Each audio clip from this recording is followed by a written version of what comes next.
In addition to being a teacher, a gym owner, and a powerlifting coach, I am now apparently also a audio engineer and a script writer. So working out my own kinks over here, man. It works out. So back for episode 24. I'll kick it off and then we'll pass it around and introduce everybody. And all the things that have torn me apart, nothing has made me more whole. Covering the good, the bad, and the shit that keeps us going. Straight from the headrest table. I'm your host, Travis Papa Bear Rogers, and you are listening to a Forest Through the Trees, a cave podcast here with not just Coach Carl anymore. So obviously the episodes will probably be a little bit better now. Um, so introducing our guests in our first podcast episode with some friends of ours. Guys, go ahead and introduce yourself. Yeah, so Anthony Oliveira, multiply powerlifting coach, gym owner, fan of the show, friend of the show, hopefully after this. So I think you're a friend of the stoked. show before that, but Yeah, I'm I'm stoked to be here. Thanks for thinking of us and having us on. yeah, we appreciate you being here. And not and forget your protege as well. Yeah, I'm a Roman Mustachio, also a multiply powerlifter and just general fan of all things powerlifting. Some say he has the best last name in the league. Is that correct? Dude, I was just gonna get it just so we had it clear. Like I was just gonna just so it was clear so your listeners were aware that they're listening to greatness Keep it going. when when Roman speaks. I do have Greatest a name in the question. league. I do have a question. I know one of the recent episodes, you got challenged though, right? He did. I've had a Yeah. few challengers over the seasons. I've had a few. Matt Strong wanted to fucking Dude, belly up to him about it. I mean, Strong is a That's last tough. name. It's a damn good name. Yeah, it's pretty Somebody, confident. yeah, somebody messaged me about it and was like, "That's actually called." I forget what they called it. There's like some term for like if your last name is like steel, you end up like in iron work because like it's you just hear the word so much that you like go that way or whatever. And that so sounds like like a meant to Bobby be. thing. yeah, it was Yeah. like some I forget what it was called. It's like the opposite of cognitive dissonance. Like it's like someone's like they hear it so much that they go towards it or whatever. But it doesn't work for Roman because he hates pistachios and pistachios and he's fucking allergic to them. So Yeah. So what do we got today? What are we talking about? So we tried slightly to organize this so it wasn't a complete shit show of just four friends on here. So we came up with a cavalcade of questions to ask you guys, and of course us chime in. Some of them trace back all the way to when me and Anthony first did a podcast together, to what's changed from there, some random questions, and you name it, odds and ends. But hopefully the listeners get something good out of this episode. And obviously, like if you guys are posting your podcast with us, me and Carl, we should probably introduce ourselves, right? Well, Yeah. no, I guess they're You can go first. okay. Um, Travis Papa Bear Rogers, now in the second decade of my time in powerlifting, has moved to Grumpy Bear. Because am I enjoying my second go around as much? You better be. I think I am. I think you've made it. I Better. told you not. You got one more decade to get through after I this. do. I do. You did tell me that tonight. Longtime powerlifter, coach, gym owner as well, 501c3 owner, high school teacher, art teacher, tons of other shit that no one cares about that I do. I got my hands in too much. Hands always too much. And then Carl, you want to go? Yeah. Carl Lee Master underscore Coach Carl underscore on Instagram. It's official. It's on the bill. General cool guy. I hope. I think you're a cool guy. Powerlifter, short time powerlifter, long time powerlifter enjoyer, and I don't know. That's all I got. Roman, how many years in the sport do you have? I'm coming up on 8. Okay, so Carl, you are. Y'all got me beat, Yeah, right? you are the shortest, the lowest on the totem pole Yeah, as I far only as got like time maybe in, right? 4 or 5 in. Yeah, yeah. Okay. those Also, are the funnest years though, dude. Those are like They some are. of the best times. Dude, Like, I'm yeah. having a blast right now. you know, especially like if you're surrounded by like not pieces of shit, you know what I mean? Like if you're surrounded by cool people that like teach you things, I think that's probably like I tell my guys like in my training group, because some of them are like not newer but newer to the higher level, and like a lot of the people that I coach, like dude, like I'll look at them. I just had to compete with a bunch of them to get a WPO invite and all this bullshit. But anyway, I alongside them, and I had to say like, you know, dudes, like this is the like right now is the good old days for you. Like there's a lot of me that enjoys what part of powerlifting I'm in right now. But like, man, like, and Travis, you could probably speak to this too. It's like, what would you give to go back to like the 6th year of your career when like you could do anything, you could fucking do anything and get stronger. You just had to show up and train your ass off. You weren't in a million pieces yet. You didn't know like what goes on under the hood in the back rooms at like with like the scumbags that you might come in contact with later All in the your career. Fed drama like, and the skeletons in the closet. Like, what would you give to like go back to like, 2016 and like just be like, Yeah. I get to just go to the gym and like train like an asshole and just like have fun. It's like there's something really special about that. So don't let us talk too much shit to Carl. Like fuck you for being a rookie, but also like enjoy. You're where we wish we were again. You're in the prime spot of where me and Anthony want to travel Just back try to to. live vicariously through me. Yeah. That's sick. That is sick. It's so funny you say that too, because it's like, this is a weird way to put this, but it's like when I hear Anthony talking like that, it's like talking to Jess, which is really weird. I was like, I knew there's a reason. I married her, so there's a reason I like you as a friend as well. I mean, I'm sure there's some super weird fucking dynamic that we're not supposed to figure out with that. But like she always tells me that same thing. She's like, what would you give to like be in like, in a better word of explaining what you're talking about, like be naive to all of that. And just be in the sport to be in the sport and like not had to care about the Fed drama and who's with who and what skeletons are coming into the light and worried about, well, if we go with this Fed, like what's behind curtain number 1 at the, expense of curtain number 2. Like if I could just go back and be a fucking lifter and enjoy it for what it was then, like I would love that. So you hit the nail on the head with that, man. Super powerful stuff. I have a kid that trains in our group, Sean Larner, that's like he's he works like kind of a white collar construction job. He's trained for years since he was a kid, and he's like 30 now, but like he just kind of like he's not really active on social media. He just kind of like comes in, whatever we're doing, he does it. He trains hard. He's pretty good. He's like a 242 with a 900 multiply squat, like like sub 2K, but like still pretty good, you know what I mean?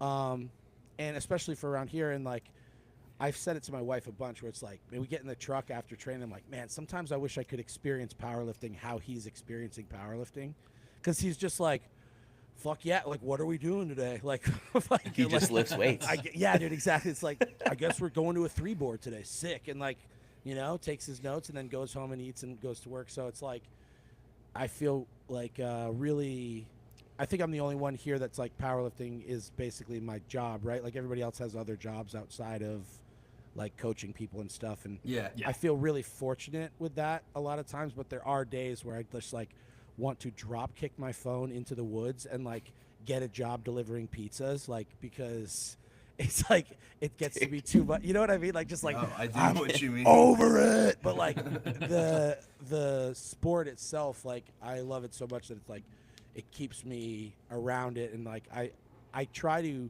remember the times that I'm like kind of preaching to Carl about right now. Is like I try to think back on those times, and like in those times, all you want is to be really good.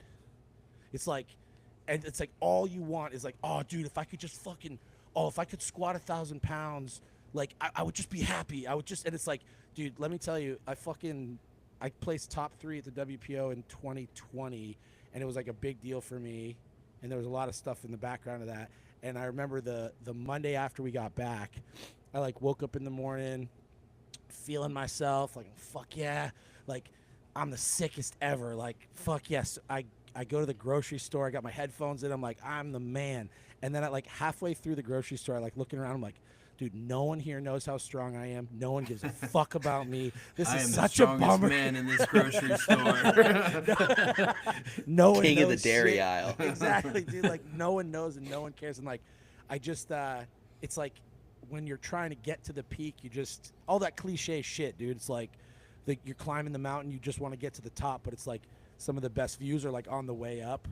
Yeah. And it's like, I hate to start the podcast off with some like No, but cheesy shit, dude, but it's real. God. I wish we had 100 years to explain that to fucking everybody. Because if it wasn't the truth, man, You are not lying, dude. Anytime I think back of like right before when I was hitting my peak, like raw with wraps before I had surgery, I was like, dude, like those times when you felt like you just had it were just so incredible. And now it's like when I reflect back on those, and I know 100% you can speak to this, Anthony. Like, you know, we were talking about Carl and his coming up and him.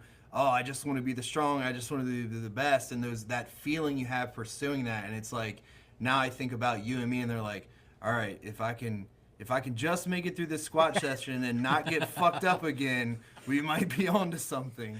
Yeah, it's funny to I think of the stuff where it's like I have to very carefully like build like a Lego structure to like get myself to a meet. I'm like, okay, like I have to not like it's just like ticky tacky like balancing fucking toothpicks to get there, and it's like you can't explain that feeling to people who haven't experienced the like big setbacks. It's hard to like explain that to somebody, and I try not to be like a grumpy bitch about it, you know, when it's like someone bitches about not getting a 5-pound PR and something, I want to be like, shut the fuck up, dude. You know how long I've gone without a PR? I know, shut dude. up. But like I get it. I appreciate it because when I was in that phase, if I missed a PR on some random like Zercher plus bands variation, that means fucking nothing. I would like throw a fit. Because I was like, you know, it's like I would You had to have it. Yeah, and so like I get it, but it's really hard to. I used to joke with one of my buddies about like making a book that was like, you know, those like being whatever for dummies books. Yeah. Like if you wrote one that was like being in your 20s for dummies, like the only people that would read it would be like 40-year-olds joking about how dumb they were when they were 20, but no 20-year-old would read it. And I feel like it's the same thing when you look at a powerlifter and you're like, appreciate those fucking 10-pound PRs, bitch. Because like I go to a pound meet to get a 3-pound PR and then back to a kilo meet to get another 2-pound PR, you little bitch. Like, Shit. I gotta That's play the true, fucking man. games. I know it. Man, I feel this is going to be those episodes. I'm glad we're filming this one too in video.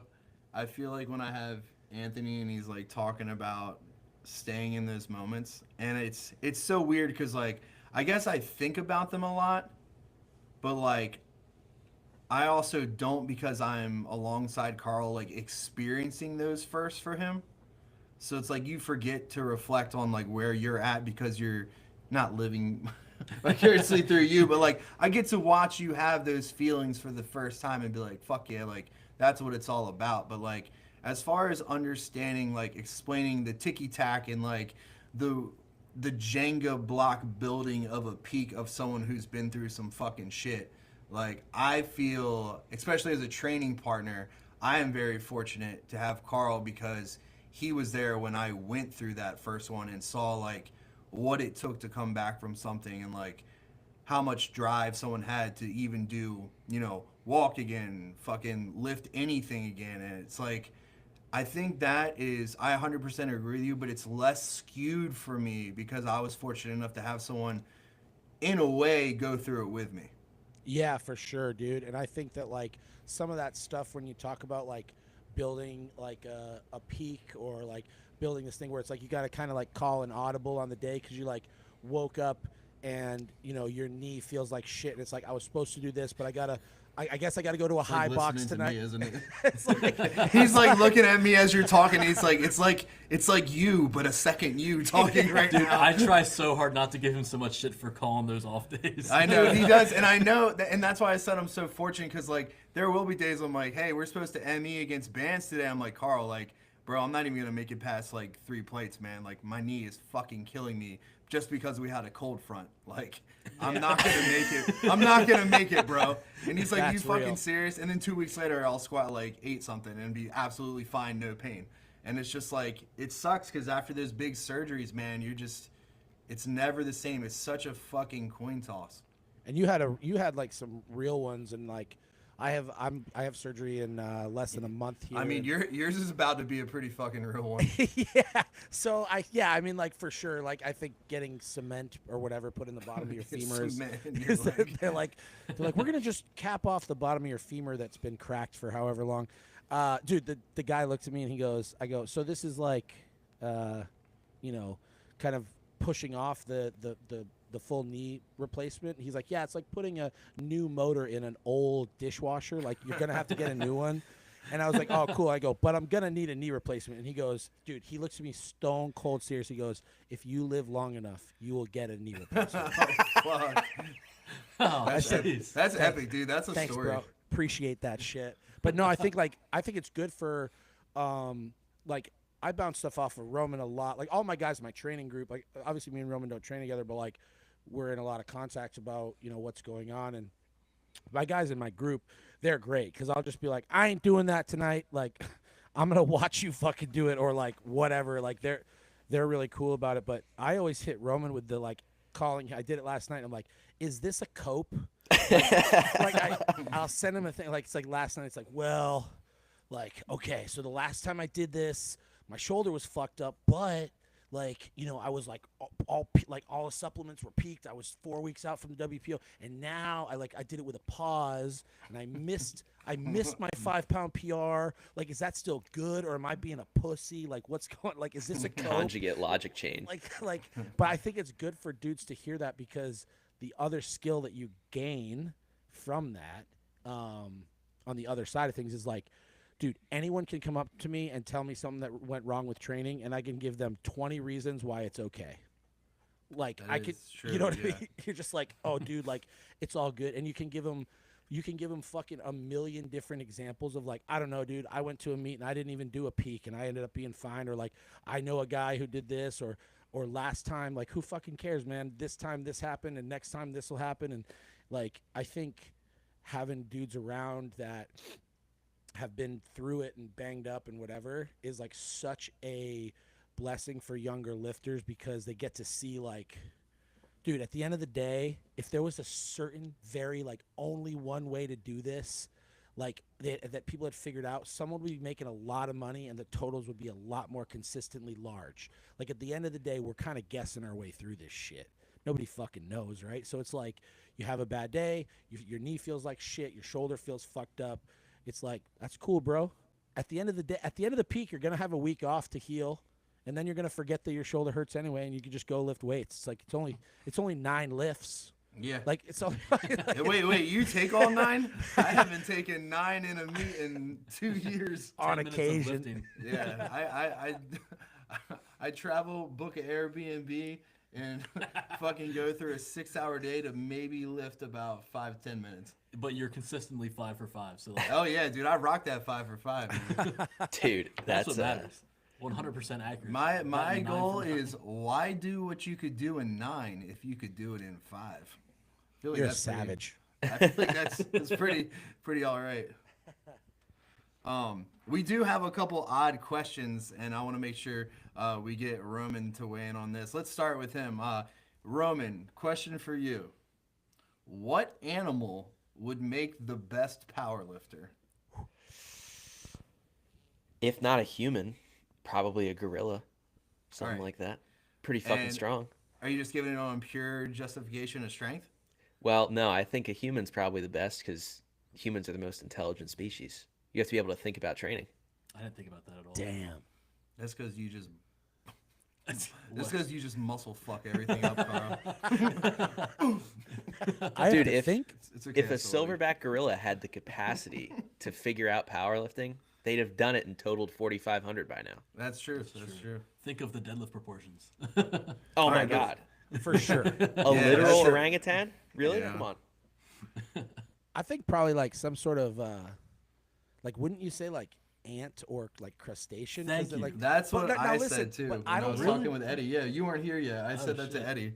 don't misconstrue it for me saying that like the coefficient shit matters, because I'd rather see I'd rather see a gorilla chuck a VW bug than a ant carry a cracker. But if we're going by Dots, Wilkes, or Glossbrenner, I guess I would say ant.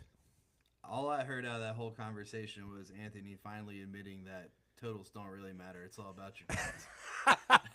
Don't spread misinformation about me, bro. Can we get a fact check on that? Smear that campaign.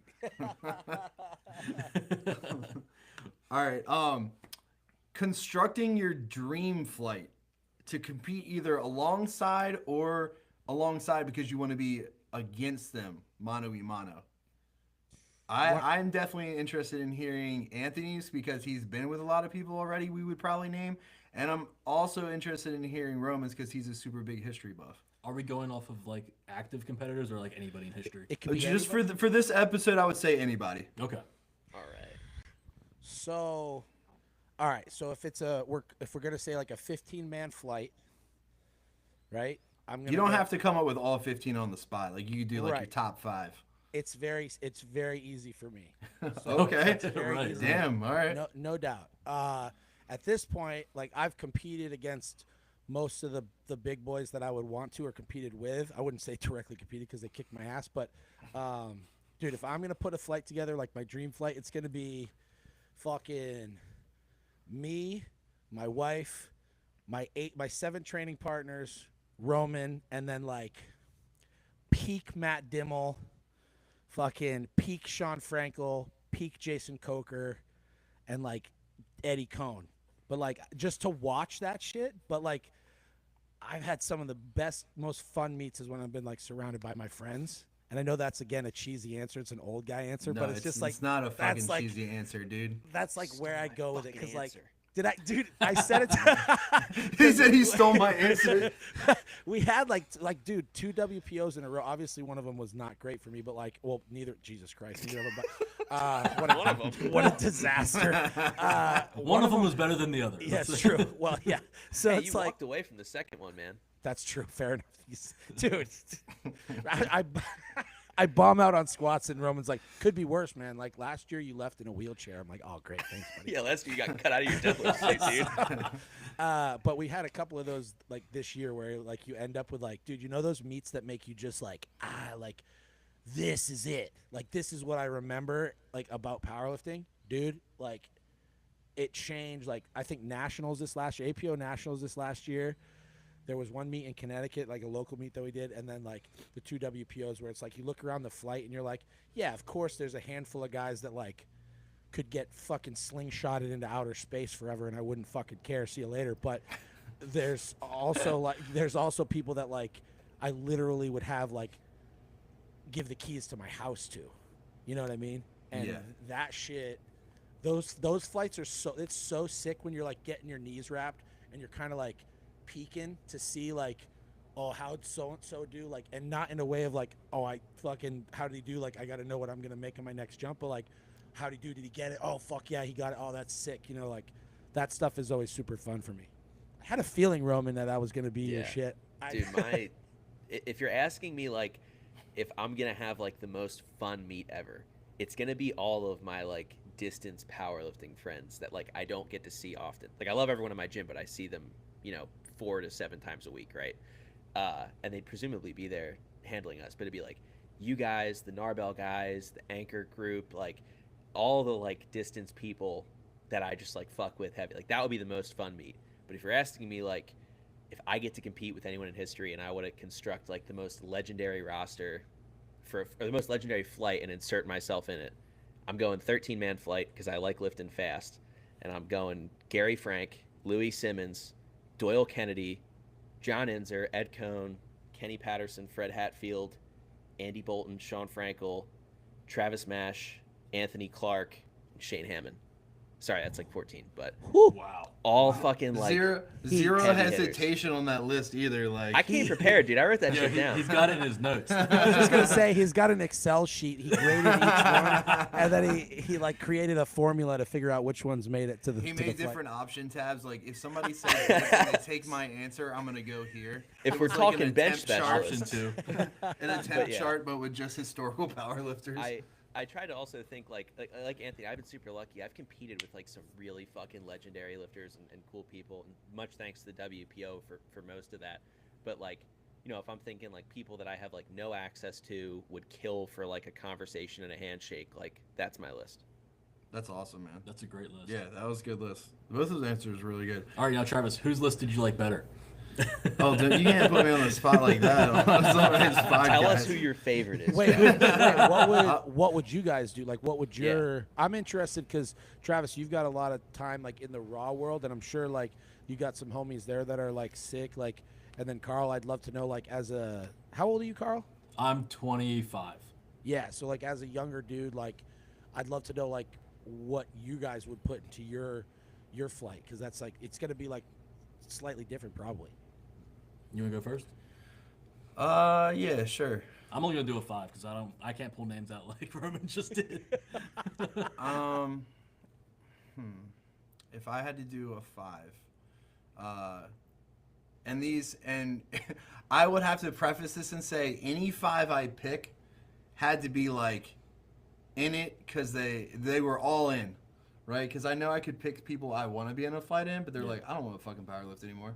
You know what I mean? Like I would pick people who didn't want to be there, but like I remember times with those people, and those were like my favorite meets ever. Because I'm a very big sentimental teddy bear, so I very much agreed with like Anthony with the like your closest friends and like people you have shared the stage with where you're looking over and you're watching your friend get wrapped as you're trying to wrap your own knees, and there's just something special about that like you can't replace. Like when we did my birthday meet Yeah, back in February. in last February year. and we both went single ply and we traveled, it was us two together. Right. Like that fucking meant a lot to me. Oh, that meet's gonna That's stay in my head for a long sick, time. dude. Yeah, That's like, so cool. we competed the day I turned submaster. Also, just a hard meet. Like It was a hard meet. It was a hard meet. It was cold as fuck. God, it was cold. But yeah, and the bench pads were ass, and they made a rule change like while we were warming up for bench. It's pretty stacked against us. We had a great day, but like, dude, I just remember like looking over at you because we were literally stacked behind each other in the flight, and this is the one we always joke with Carl because he held a national record in front of me for like 30 seconds until I went after him and took it, and they announced it live, so it was like. and new. Yeah, they weren't trying to shit on him, but it sounded pretty bad. They're like, and 1 minute later, it's gone. But no, just like knowing I'm having to go after him and like starting to wrap one of my knees and like watching him finish his, and it's just like, dude, watching someone you've brought into the sport and gotten to that level to the point where they're the one right in front of you, like, dude, it's just like a matter of time before he takes that spot. And I don't know, dude, just like the proud dad shit, like I'm a sucker for it, man. So like I could watch and relive that shit every fucking day. And I had a great meet too, and I know I feed off that energy, man. Like watching him do his thing, like fuck yeah, like this is what it's all about. Like that's why I still powerlift. So without being overly sentimental, I would definitely have Carl in my flight. So you're sort of okay. Well, it's okay. I'm actually kind of stuck with your flights. Like, you can't get away from me. I'm just gonna sign up for whatever meet you're doing. Well, no, yeah, I was 242, and now I'm back down to 220. So you're stuck with me again. And I always sign up for open. I don't do no bitch shit, so we'll be right next to each other. But I would love to share a flight with my wife. I don't think she'll ever compete again. I don't think she wants to compete again, but. Maybe she listens to this and hears that she'll want to, but man, I would love to share one more competition where she got handled and I got handled and we could just be like in the flight together. That would mean like the world to me because we got sober together, like we started powerlifting together, we started coaching together, like we built this place together, like we've done everything together. To see her do that one last time, I don't give a fuck if it's raw, if it's in gear. It don't matter to me, but that would be like my biggest addition to my dream flight. And like anybody else that I just have a really good time with, I really want to share one with my boy John Flagg. He competes here all the time, but I haven't got a chance to share the stage with him. But like honestly, I'm with you, man. Just like all my homies it's where it's at for me. Like historical things and people I look up to is one thing, but like that's more of like an admiration for me and like in awe, not there's a one time only to relive some of those special moments with the people you care about the most in the sport you still give a fuck about. So That's what I would do. Facts. Very true. I'm about to have a super selfish answer after that one. That's Let's okay. go. That's Yeah, okay. Carl. That's why. Yeah, show us. That's why I'm the host and you're the co-host. Yeah, show us how shallow you are. Man. No, okay. Obviously, I would want you in my flight too, Travis. You know. You're just saying that to He butter has it to up for say you, it. like, He has to sucks. say it. There's a gun pointed at him under the table right now. I'd love to. I say okay. Hoff for one. I've always like looked up to what he's done. Laura Phelps. Travis McKinney. I love what he does. I think I it'd be do really cool. enjoy watching Travis. Freak. And I'll put you guys in there too because I love listening to your content and I like that you guys are strong as well. So One for the home team. Let's Dang, go. dude. Yeah. Hell yeah. Well, and Anthony already knows. Sorry to interrupt yours, but Anthony, you and me have already talked. Like, we want to share the broken old man flight together. We got it, dude. At Yeah, some I point, want to yeah, do that yeah. up I'm here really for that. bad. I'm Fuck, here for man. And then If me they and Carl have to balance it out. Yeah. yep. get the youngsters to go ahead. You put up the totals. Me and Anthony will just make it through. Sounds like a great plan. For sport. Just gotta Dude, get the total first. first sport. Yeah, dude. I actually like a quick story of like watching somebody do something is really cool. Like Josh Larner, one of our training, he was the first dude I ever coached in person, like in the gym. And he was 12 years old, and then like fucking 10 years later, we moved back to New Hampshire after being in Ohio, and I'm like, yo, you want to train at night with me, motherfucker? And he's like, hell yeah, like, let's do this. When we showed up here, he was like a, dude, 700-pound squat in a canvas with reverse bands, and it was sketchy, right? And, like, since then, he's squatted 914, I think, and he's put on a bunch of weight, and he's dude, pulled 744, something like that. He's, like, turned into this, like, pretty good lifter, but at nationals, we used to say this shit to each other in the gym. I'd like scream at him and be like, if you had to, could you? Like if he's going for a hard lift, like if you had to do this, could you fucking do it? You know, and we were training or whatever, and we get to nationals and he's kind of playing the game. He misses his third squat. I think he went 2 for 3 on bench. Not 100% sure. He might have got 3 for 3. And then we go into the deadlifts and like this one dude who's like a more experienced lifter had a little bit of an attitude on him and like just wasn't paying attention, and we just started doing math, and I'm like, okay, like I think his best pull at the time was like 722 or 718, and I was like, all right, like pull 722 on your second, and then I looked at him and I'm like, he pulls it and it's like, all right, dude, like you need 744 to win, and if he won, he got an invite to the WPO, and he's like, yeah, whatever you think I could do. Like I'll try whatever you think. And so like, you know, at York, there's like a ramp next to the stage, and he's standing there, and I'm setting his straps, and he's got his hands in the chalk bowl and everything, and I'm just standing behind him, and I said it to him like, dude, like I got goosebumps talking about it. I was like, dude, like if you had to, could you? Like you fucking have to now. Like you have to for you have to for our gym, you have to for our group, like you have to fucking pull this. Like I don't care. And he goes and he fucking pulls like he pulled 744. It's a huge PR for him.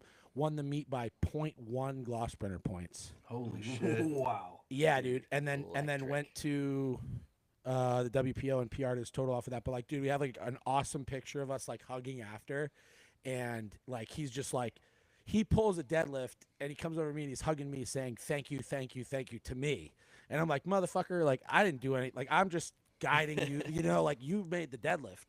But like I know exactly what you mean in those moments where it's like, or even at WPO after I bombed out, it's like on my 40th birthday, I bomb out on squats, my whole family's there, and I still get to watch like the boys, you know, Roman go down 0 for 2 on bench and then get it on his third. It was fucking sick. And like watching Josh pull a big deadlift at that one too to like place really well. And yeah, dude, that like intangible feeling for that is fucking like it. Like people will call it whatever they'll call it, but when you feel those feelings, it's like it's something that you end up chasing more of, you know. And when they happen in those moments, it's like you want to stay in that moment, you know. There's this like sick picture of Josh. He turned to like look at the lights, and then they give him the lights, and he kind of squats down, and he's like shaking his hand. Yeah, they got this crazy picture of his hair's all. It's like I know how much work went into that, and like I know how genuinely bad he was at this like 3 years ago. And like dude, like it's just the truth. Like just like genuinely not good at this. and like form looked good, but he was a string bean. You know what I mean? And then to watch him come through, dude, it's like fucking unbelievable. I mean, like he'll surpass. I tell him all the time, like you're gonna out deadlift me, you're gonna fucking out squat me, like you're gonna do all these things. So it's cool to be like watching that. I thought as soon as you said that, like him being Carl being in front of you, like it's one of those things. And same thing with Roman getting like the invite to the WPO and like watching him like have a good day and pull a big deadlift PR and get that bench and everything. Like on the second year is like really fucking sick, dude. It's like makes all of this shit worth it. Every fucking second of it. So that ties really good into the next question. So it's a two-part. One part's focused on me and Anthony. The other one's focused on Carl and Roman. So it says, with all that me and Anthony have seen, experienced, and saw come and go, how do we stay hopeful for the future of the sport and your proteges? And on the flip side of that is, after all me and Anthony have told Carl and Roman, all the terrible things, the terrible people, the skeletons in the closet, the fucking terrible injuries, sometimes done in person in front of you, right? Like, how do you stay hopeful for the future of the sport? Damn, That's a good question. have the young men go first, dude. Yeah, young men up first. Roman, you want to take it? Yeah, I'll take it. And honestly, I was getting the wheels turning about this when you guys were talking about in the beginning, like some of the stuff that keeps you in here, because getting close with Anthony, I don't really think I got to peek behind the curtain. I think I got the curtain like forcibly pulled away in a second. And it felt like, the scene in Raiders of the Lost Ark when they open it and it melts the guy's face off. It's like, that's what like learning all that I've learned about like the dark underbelly of powerlifting has felt like. And, I'd be lying if I said I didn't spend a lot of time like pretty disenfranchised, losing a lot of faith in people, having my opinions on a lot of people change really fast, really drastically. And it sucked, but going through that stuff, one, if you go through some of those periods and you still stick around and come out on the other side, there's really nothing that can rip you from it, right? Because it's like you've seen the worst of the worst. I've seen lows stooped to that I did not think a human could stoop to, and still stick around in this fucking sport. And it's one of those, you just kind of think like, well, if that couldn't break me from it, then I don't really know what can, socially at least. Obviously I could get hit by a car tomorrow and that'd be it. But and the other half of that is like the dichotomy. Like I've seen some of the worst things I've ever seen in my life from powerlifting. But on the other side of that, all of the absolute best people in my life are also from powerlifting. So it's like, instead of the, a lot of the, I don't want to say real world, like powerlifting isn't important, but like instead of the real world where there's lots of gray area, lots of people who kind of sit somewhere on a spectrum, it's like a lot of powerlifting is like hard bad, hard good. And it's like, if you just put the blinders on to the bad a lot of the time, because most of it is really only visible to you online, right? And you just focus on like the best people in your life, it's like that shit is so empowering, it's so important, and it's it's just one of those things. It's like, right, like powerlifting is such a driving force for so many people, and I wholeheartedly can say that it's absolutely the driving force for me. Damn. No, that was a great answer. Do you write these down? Articulate. Not that one, no. Articulate boy. Yeah, very, very. Very well Articulate spoken, boy. dude. Carl, what's up, dude? Let us know. Yeah. Ditto. No, What he said. I completely agree with him. Like, feeling like I've been around for the meets that Travis has run, like here and elsewhere. Like, I've seen behind the curtain very fast and like what goes on, behind everything that what makes the gears turn.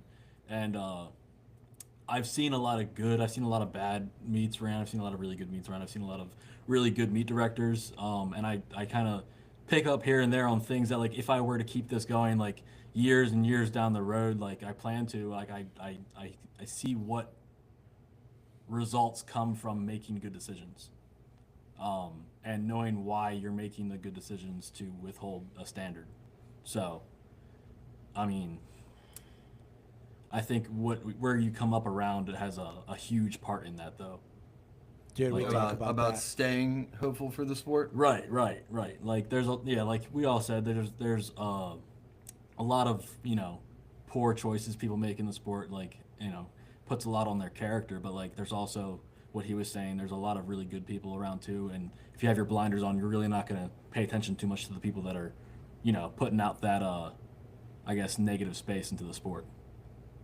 Facts. If you only care about the people that are doing good and you stick around those people, you're gonna do good yourself, and the sport will stay, pure in a sense. A very much product of your surroundings. Right. Dude, that's the best part about like what we choose to do is that you get to basically choose who you fucking see for the most part.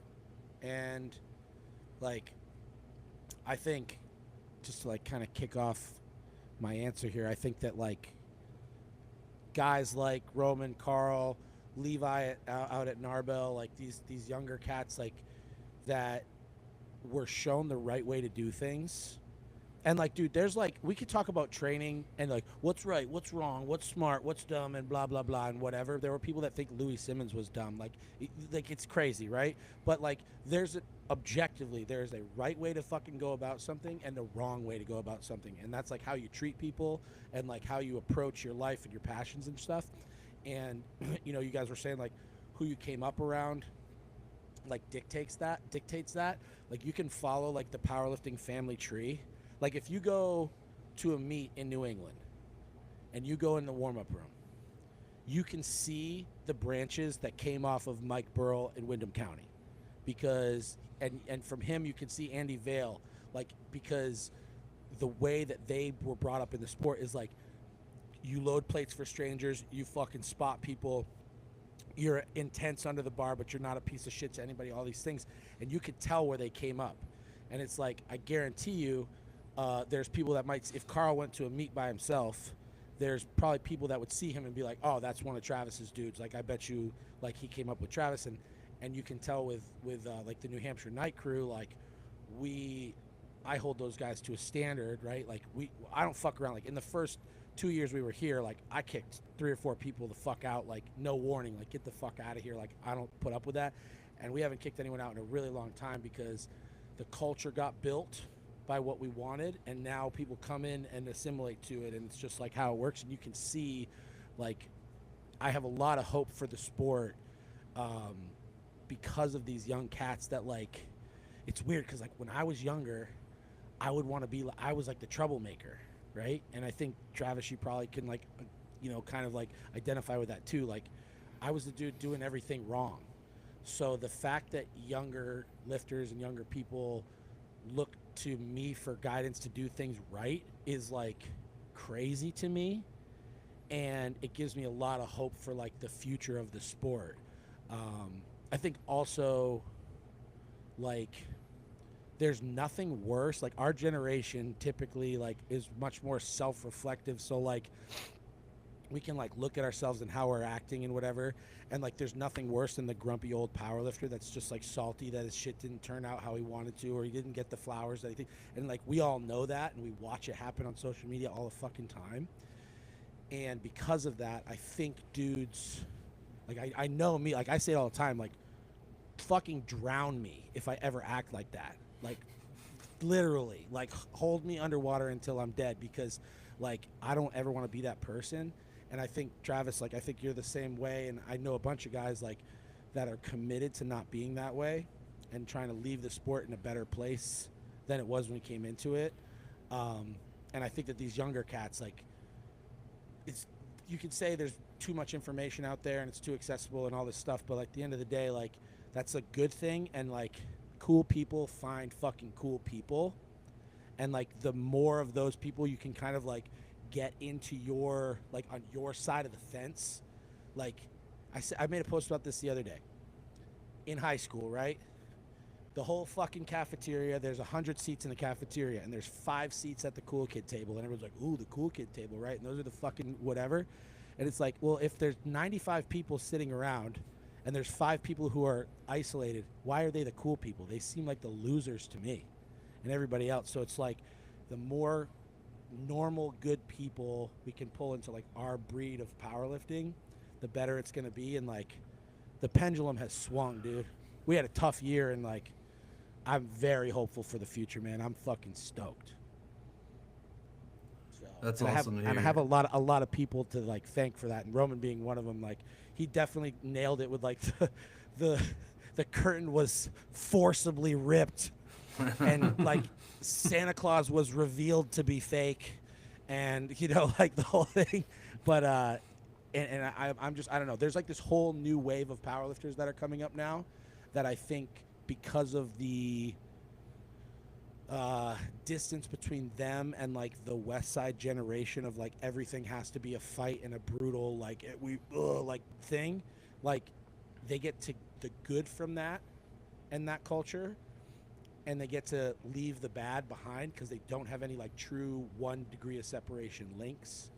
And now it's going to grow into something that I think is going to be really, really fucking cool. You're going to always have bad apples, dude, but like I think as a whole, man, like it's like Roman says, a participant driven sport. We're the participants. We get to choose where we participate. So if you only go to cool places with cool people, you're going to have a cool time. Changing of the Very guard. well said. Now, I didn't tell Carl to take me and drown me underwater until I stopped breathing, but I definitely distinctly told him to take me out back and put me down like Old Yeller. So it was pretty fucking similar. The method of death was slightly different, but the outcome definitely the fucking same. I'll keep mine super short and sweet. It's a lot of reflection on Anthony's part. If you spend the first half of your life committing and doing bad for not only the people around you, but yourself, I think it's only right that you do the second half in a place where you can promise as much good as you possibly can. And powerlifting was that for me. Dude, that's a heater. Damn. That's powerful, bro. Yeah, it's Yeah. like it's kind of crazy to think about that in that way, dude. It's like the amount of people that I think your past situation, based on what you've told me, was like a little crazier than mine. But I know like I hurt people in the past, like, and this is kind of a way, dude. It was so selfish to get into powerlifting, like it was a thing that I wanted to do to better myself, like just so I didn't get in trouble, and it was like a me thing, and it has turned into almost the exact opposite of that. And I feel like part of the reason why I keep going is to like show other people that they also can. I know your shit. I see your shit, dude, and like, dude, me crying about my fucking knee. I think about you and Stu Locke, and I'm just like, dude, I can't fucking complain about. I shut the fuck up right now. Like, you know what I mean? Like, I don't have anything to complain about, and I think that like that's part of like part of your purpose is showing people to be like how to be resilient. You know what I mean? And I feel like that's part of my purpose too. Well said, man. So now that we've talked about really sentimental stuff and everyone got mopey and down into the details, let's talk about something that might have you heated. Oh, you want to go into that now? Hell yeah. Are we Yeah, gonna let's fix switch it up. powerlifting on Let's this switch it podcast? up. This was my idea. I'm trying to ruffle some feathers. Yeah, and you know, speak as much as you'd like on it. Plus, I am generally interested in the take. So, banded shirts are now allowed in the WPO, right? Well, Only in it's not bench over. It's not over. It's not over. It gets more. It gets worse. So I want to know your and Roman's take on it. But I'm also I'm not unfamiliar with like all the guys Anthony trains around, but I do know a lot of the guys Roman trains around, and I know there's heavy band shirt use over there. So I'm also not only asking about your opinion of them being allowed in the WPO, but how that opinion is being influenced by those around you. Roman, you go first. All right. So, listen, I want to clarify something. There are no band shirts in my training group. Okay. I run a dictatorship. I hope that's very clear. Every now and then we got our youngest guy, Matt Zito. He's very young, very excited, like sick dude, awesome guy, loves powerlifting. And every now and then he's like, oh no, I'd love to see if I could do something cool with one. I'm like, you can find another fucking group to bench with then, dude, because you're not doing that with us. I was like, you are getting good in poly. And I was like, the only way I'm letting you touch a bench shirt is if you can break a real all-time world record in one. And by that, I mean you're getting within like 150 pounds of that record in your poly, and you're gonna smoke it in a training cycle and then never touch it again. I'm like, that's the tolerance over here. You're either moving a record or you're staying away from it. But as far as it being in the WPO, it being bench only and part of bench wars, I love actually, because I love big fucking benches. I like, that being said, listen, I don't get to wave a magic wand and decide how powerlifting works. So I can't kill the unlimited division. And even if I could take it off open powerlifting, you can't put the genie back in the bottle, right? If every fed gets rid of him, someone will make a new fed that lets him back in. Doesn't matter. But that being said, I think like a very equitable solution is just keep him in bench only. I think that's where they belong. They're sick for huge benches. I think the waters get so muddy when they get put into full power. Some of the feds try to slide them and multiply. It fucks with the record boards. If Yeah, you love I have full seen power, that personally. yeah. If you love full power unlimited, all power to you. But just like my personal opinion, like that's just like not my flavor of powerlifting. A big part of the reason I got into multiply was like the history of multiply benching, and I think modern poly shirts, while definitely better than denim and primitive poly, do follow a design lineage that band shirts are entirely independent of. So I like where poly sits in multiply, and also I think it's pretty cool that the WPO as a full power meet is kind of the last pillar of true multiply poly, in my opinion. So That's why we're trying to go this year. yeah, I think it deserves to be preserved that way. At least the WPO does. Yeah, I think so. Roman had a great quote on one of our episodes where he said like basically like if you took like baseball bats from like the 30s, 40s, 50s, like all the way up to now, and then put one cricket bat in there and ask the person who had never heard of sport in their life which one is different, they're going to pick out the cricket bat, right? I did say that, yes. And then same thing with bench shirts. If you took a denim, a single ply katana, an SDP, an overkill gray line, and an F8 bandy, and you put them down, and someone who had never been in a gym before, which one's different, they would pick up the bandy shirt and they would say this one is different, right? No matter what age we were talking about, right? So I think there's a big separation. I think another big thing is, well, before everyone fucking comes at me with pitchforks, I'm the guy who should want bandy shirts because I suck in a poly. I'm just trying to protect my neck over here, dude. It's the one thing I'm good at. I'm fucking garbage in a poly, bro. I did a 715 one board and a fucking a 525 floor press, and it took me 3 tries to bench 628 at fucking 275. I'm terrible at it. I'm fucking terrible in a poly. So, but like that's part of why that's part of the reason why I think there needs to be the separation. I think there's also like people kind of like ignore the fact that, like before they came into the fold, there were 5,000 pound benchers, something like that, right? It was like Kennelly, Hoff, Mendelson, Reichlach. Was there one more? Am I forgetting one more? I think there's four or five. Kolb, Meeker. So 6, right? And then over the course of like 3 years, like 12 more people benched 4 digits. It's like, I don't like that argument though. Well, it's like, what did they suddenly find a new training methodology? Say the same thing about Canvas though.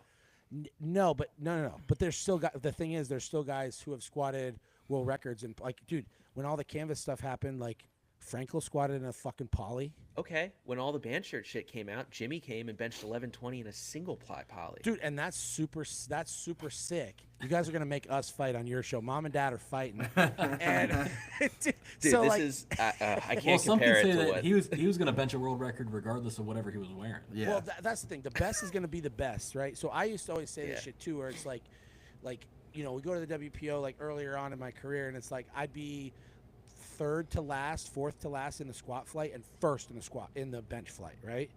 And then I'd be in the middle towards the end of the deadlifts, right? And I'd always, you know, finish top 10 or whatever. And it's like, if you bring in the bandy shirts, like all it's going to happen is I know what all you raw bench, so I'm going to bench the same as you, and you can't bandy shirt a squat, so I'm going to end up beating you. This is not good for anybody. This is bad for you guys. You don't want to do this, right? So like, I know what all of you raw bench as a threat is an awesome sentence. well, it's like I out floor press you by 100 pounds, like I'm gonna outbench you in the bandy. Like, it is what it is. So I just think that anybody should lift in any way that they want, for real. The only problems that I have with bandy shirts is the disingenuous, like, pretend thing that people do, where they won't say that it was an unlimited bench. Yeah. And They'll say stuff like, I bench 800 in a shirt. But Correct. it's an Yeah. unlimited shirt. And it's not like, a poly shirt. you bench 478 or 474 in a fucking multiply poly shirt. Like, but you bench, it's like fucking crazy to me, right? So, and like, I think that I was a big bandy shirt hater.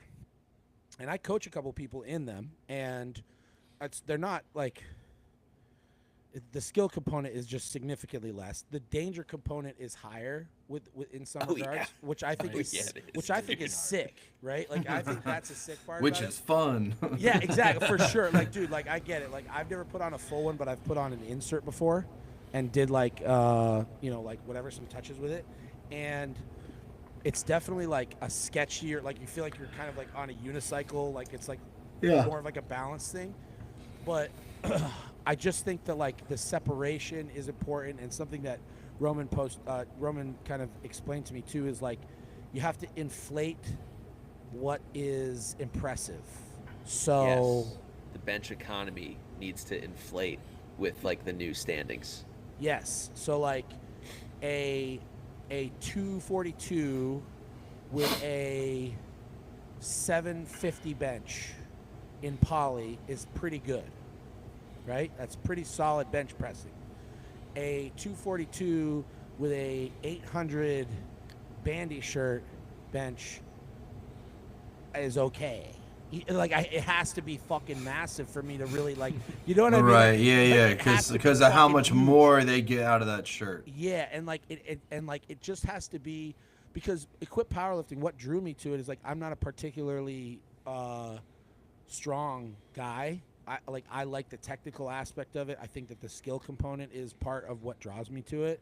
That's why I loved playing, like, when I was a goalie. Like, I'm 5'8", like, and I played hockey at a very high level, and I was a goalie. Like, I should have never been able to play at that level, but because I was, like, obsessed with, like, the technique of it, I was able to go further than I thought I might. As a raw lifter, I was never going to be good, dude. I was never going to be good. There's no way that I would have a fucking world record. There's no way. Right? And there's no way that I would be, like, in the mix with, like, you and the other guys that were, like, at the top with the raw stuff. So with the multiply shit, I felt like it was a way for me to, like, get to that upper echelon. And then you throw in the bandy, and then all of a sudden, like, it kind of, like, it makes it so that guys who I don't think are as elite as it looks makes them look elite. You know what I mean? Like, a 20. I do know what you mean. I've always struggled with that as well.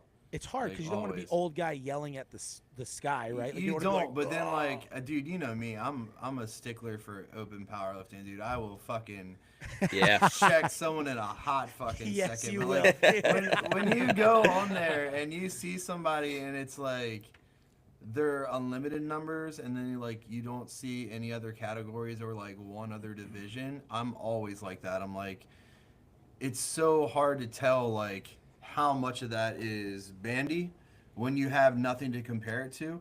But like you said, they're getting such an astronomical amount out of that shirt, minus the skill level it takes to use, like, a shirt that could provide that amount of support, like in a poly would. Yeah. It just completely skews the game. Also, the division, so, like, unlimited is in reference to the material, right? But it's been bastardized into unlimited, do whatever the fuck you want. It So might as it's well Oh, say yeah. Wild West over top of it. Yeah, it's like fucking. You can have 6-meter knee wraps and 4-foot wrist wraps because it's unlimited, brother. And it's like, Wear your bench shirt over your singlet, Pat. Who the and fuck that shit cares? drives me fucking crazy. Like, Yeah. dude, and I'm not a rule follower, and I don't think, like, I got to assume the dude sitting across from me with the face tattoos is probably not much of a rule follower either. But like, there are certain things that are just like they're rules for He's a talking reason. to you. He's not talking to me. He's talking to you, dude. There's like certain things that just like you just like fall in line, motherfucker. There's just like certain things that I don't know. It's like when you see someone in multiply squatting in toe shoes. It's like, dude, just wear the shoes that everybody else has been wearing forever. Dude, Like you just hate. dude, just fucking dude, don't try to be different. Just Just buy your Converses and be fucking happy. Just wear a pair of Chucks or wear fucking lifters or wear fucking Vans and shut the fuck up. Just driving me crazy. Dude, my dog, one of my closest guys, Zach, he squats barefoot most of the time.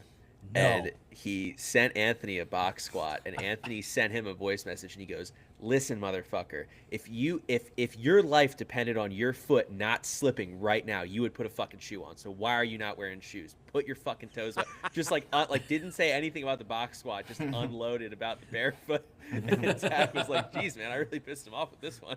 Listen, and listen. Everybody can do whatever they want, and just how they can do whatever they want. I can have my opinions, and dude, and also, if you're a sick lifter, and you're a better lifter than me, I'll shut the fuck up. Okay, that's fair. I can respect that. What You do know, like you if- guys think? We're about at an hour mark, so we got time for one more question. And I think this is a really good one. I came up with this one today, and I'm very interested in everybody's opinion on this, right? Because you get two. All right? So it says, I want to know everyone's single most favorite or cherished piece of gear. Right? So cherished or your favorite piece of gear to use that you have, what have you. And so that's the first part of the question. The second part is, and the number one piece, whether you own it or not, you'd recommend to a lifter. Holy shit, Yeah, I figured that was a pretty hard. solid question. dude.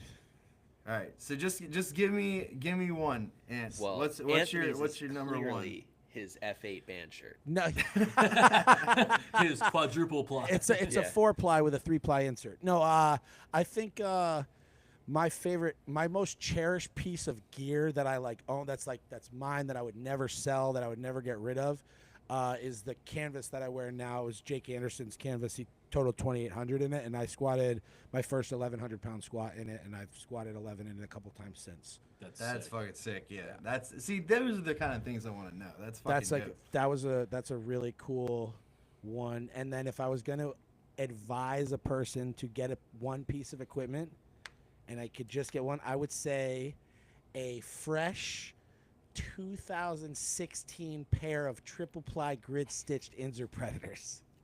Damn, very very precise. All right, cool. Yeah, for sure. I like that. Those are good answers, dude. I love knowing that about the suit. Beats What of shit. about you, Roman? I think, man, it's tough, but I think the most cherished piece of gear I have is probably my Ernie Frantz canvas squat suit. I used to deadlift in it. I got it from a guy who was at my first multiply powerlifting meet. I very much cherish it just because like I will literally never find one of those again. I'm unfortunately like a little too big to really make that thing work now, but it's very cool, and like it was always fun to like, you know, the second I put that on in a meet, every old head runs up being like, "Where the hell did you get that thing, dude? I haven't seen one of those in years." And I'm like, "Yeah, it's older than me, dude." As far as like what I could recommend to anyone, that's really fucking tough because I think a lot of things lend themselves to different kinds of people. But I think pretty much anyone can make an Inzer SDP work to some degree. It's probably the easiest bench shirt to use.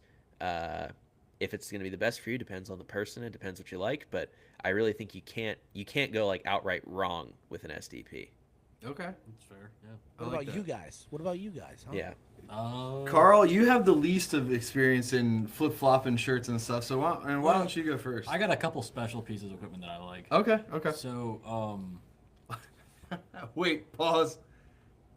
You don't have to say they're your favorite piece because you got it from me, because all of them you got from me. listen. I covered my bases before we even started the podcast. They're all Travis Rogers specials. I don't want to hear it. So I would like to say that the most cherished piece I have might be my Preds. I think I've had those the longest. I've had those forever, and I've taken all of my multiply squats in them. Good boy. Yeah. They're just basic 2-ply, and they've lasted a really long time. They're not grid, are they? They're not grid. They're not nothing. Should get them gridded. I should tighten them up by now. Yeah, should probably do that.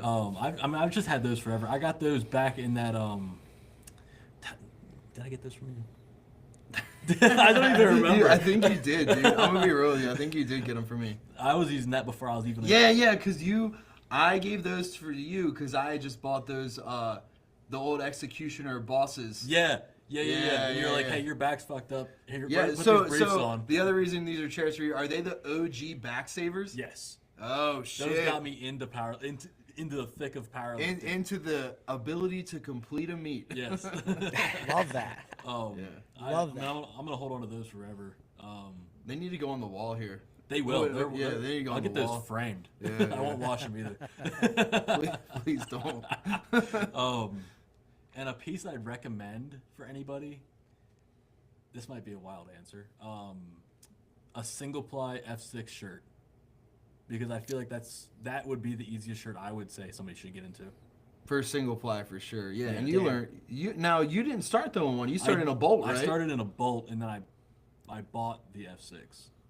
And then once you got Nice. better, you got into the super cap from me, right? Right. The F6 I think was a really good bridge shirt for me though, and it really taught me more about the gear than the bolt did, because that was just like my first shirt I was screwing around in. Well, and the F6 is a little more forgiving too. So like Yeah, while you're yeah. still learning the, yeah, I agree with that. I think that's a good, especially if you're aiming this as, if you're reckoning it to anyone and more towards like getting into gear, I definitely Right, think. and the this is- shirts are scary, dude. The shirts always turn people away from equipment.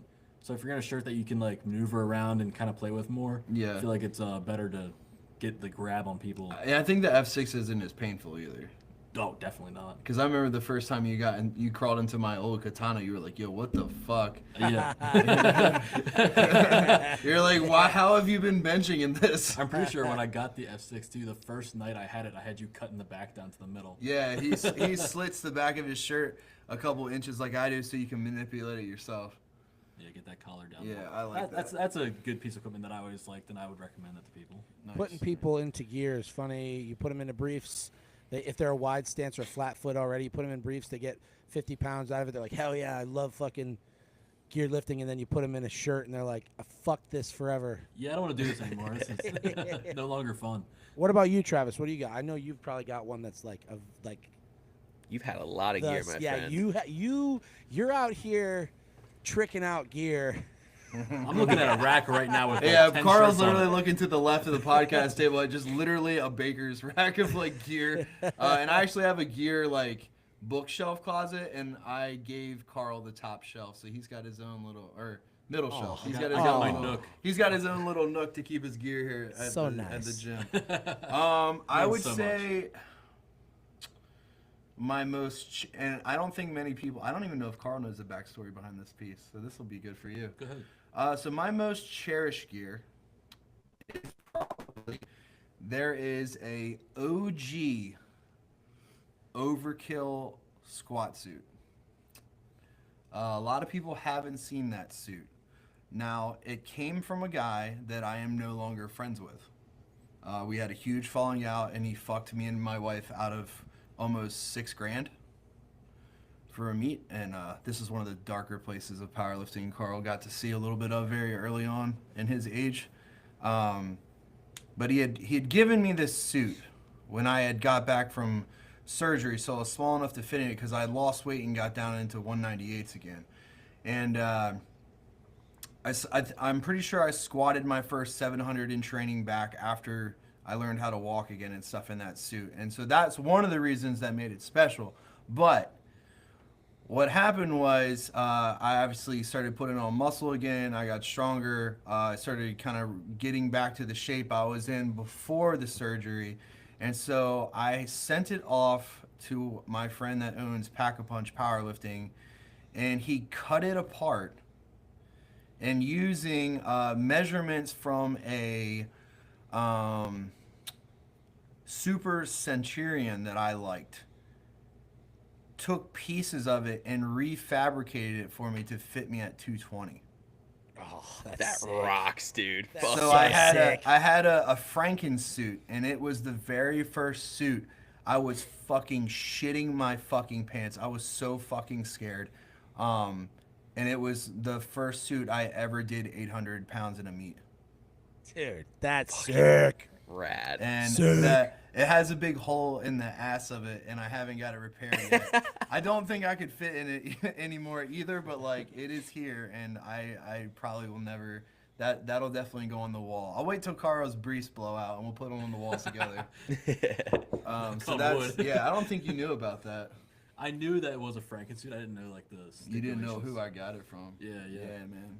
That's sick, bro. That was a really hard friendship that ended when that all happened. It was heartbreaking, man. Saw him again at not the American Pro. You went to what American Pro with me? 3? With the 3. I saw him at 2. Yeah. And it was, That was rough. Yeah, it got confrontational. It's Well, not- you walked away with an 800-pound squat, though. I did, bro, I so- did, so I did. fucking But A. You won that one. yeah, yeah. But it's just there's so much attached to that suit as far as memory of like the squat, what I went through, like kind of like the backstabbing that was a part of it. There's just so much tied to that suit and so many good and bad emotions where it's just like that's the suit, man. That's the one. Sick. And it's OG, like the OG logos and everything. So it's like before the Reaper came into play. So it's like, it's an older piece. And that material's fucking incredible. I wish Bomb-proof, he yeah. had that for all time, Wild, man. It yeah. is. And the one piece I'd probably recommend, and I know probably a lot of people wouldn't say this, I'm hoping my titty comes back good enough to do single ply again because I've been in the poly. Single ply is my 100% my true love. Don't get me wrong. I'm having a blast in poly. I love doing poly with Carl. Single ply is my true love. It let me blend everything I loved about raw lifting with just enough support. Like it's just my game. And I like the hurdy shirts, dude. I love the fucking hurdy shirts. Like if my nipples are barely clinging on for dear life, like, and I'm just raw as fuck, like I like Evil Twin, Psycho, like that's my shit. Like I Yeah, love dude. that shit. Fuck yeah. But I'd say a piece I'd recommend is a not souped up, so no fixes to the collar or anything like a KLA or anything. Just a normal Super Cat is a shirt I'd recommend to people for single ply because I think it's a really supportive shirt and it does a lot of what you want and the groove is a lot tighter. So I think, in my personal opinion, once I learned how to master that groove and learn how to, you can't really muscle fuck stuff out of that shirt. Once you learn that shirt, I was significantly more comfortable in benching in just about everything. Oh, yeah. So like if you could learn that pocket, like you adjusted quickly to everything else. So it's a lot of like foreloading. Like yeah, it's gonna suck up front, but once you get it, you're gonna be set when you switch to another shirt, and you're like, oh, dude, I've dealt with harder than this. Yeah, I've heard that about the guys that learned how to bench in denim. Like they like when they got out of the denim, everything else was just way easier. Maybe I should fucking start over in a denim. Let's bring it back. Let's all start. Let's bring it back. Yeah, you just have to get mine with the gel insert for the one titty side. Yeah. I need like a bounce test insert for like just one side of my shirt, or tuck it in. We'll do like Gonna get a stress ball, boob just job tuck it- before your next meet. I just need like a stress ball we can tuck in the one armpit, and then I think I'm solid. If you just hold your arm right here and don't Yeah, move. dude, that's why instead of pulling my belt before I lie down, I need you to stick the ball in my armpit. I don't think there's a rule against it, dude. That might have to be unlimited. I don't We'll have know. to talk to Bobby. Have to have me write the rule for that one. All right, guys. Well, we are out of time. We went just a little over an hour. Man, it has been a fucking absolute pleasure. I'm so glad we got to do this. I know we're possibly talking about part 2 on your guys. Dude, 100%. Oh, we'd love it, yeah. We're not talking about it. We're holding you to it, brother. Hell yeah. Perfect, man. We Love would that. love that. And is that going to be audio only? Let's see if we can figure out something for. Basically, the reason we don't do audio, just the reason we don't do video is because I'm lazy. I don't feel like editing or anything. Fair. But That's fair. I mean, so we're not editing this. We do all this in one fucking take. so It's raw and real, man. Whatever happens, happens. I might have to take like some advice on that and do that. But yeah, Oh, well, I mean, dude, I'm really good at all this stuff. Just to let I you know. noticed beforehand. I totally didn't figure it out 45 minutes beforehand. But yeah, no, we definitely would love to have you guys on that. And dude, like, I think I can speak for Roman when I say like, dude, an honor to be on here, man. It's cool. Like, Absolutely. we always talk about like, dude, the sea rises, so do all the ships, right? And it's like cool people supporting cool people. Like, it's just it's rad, man. So thank you for having us on, man. This has been a fucking blast. You guys are awesome. We got to get you out to the Northeast to come fucking train with We us were sometime. also I just keep talking telling them we about gotta it. get out there. any fucking time, you and anybody from your gym, like, you're always welcome at Anchor, and I'm sure Roman would have you. over Oh his my gym. God, yeah. I mean, Travis, you already know you're always welcome here. You've been here a handful of Yeah, times yeah, I already, and Carl, of course, you too. You guys are welcome anytime. Much We will appreciated. have to make the trip very soon, man. Fuck yeah. So, all right, guys, we are gonna get signed off out of here with peace and love. We are out. Do I say peace and love? Peace and love is not what I say. I say peace and grumpy. I said Falls. peace and love today. so Yeah, sorry you're you peace and heard. love. We're peaceful people today. We actually didn't get too mad on the podcast. I'm surprised nobody blew the fuck up. That was a good one. All right, how do I stop? Just this? hit.